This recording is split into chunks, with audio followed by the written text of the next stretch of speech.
يفتتح منتخب مصر مشواره في كأس العالم للشباب حين يضرب موعدا مع نظيره المنتخب الياباني.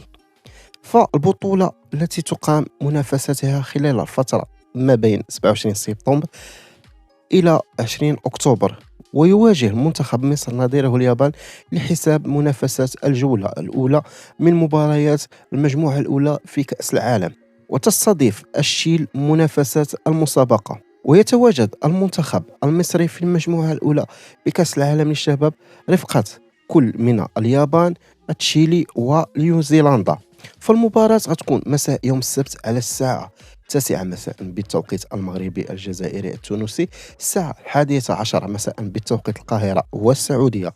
أما بخصوص القنوات الناقلة لهذه المباراة، فالمباراة ستكون منقولة مجانا على قمر ميسات على قناة بي إن سبور اتش دي المفتوحة.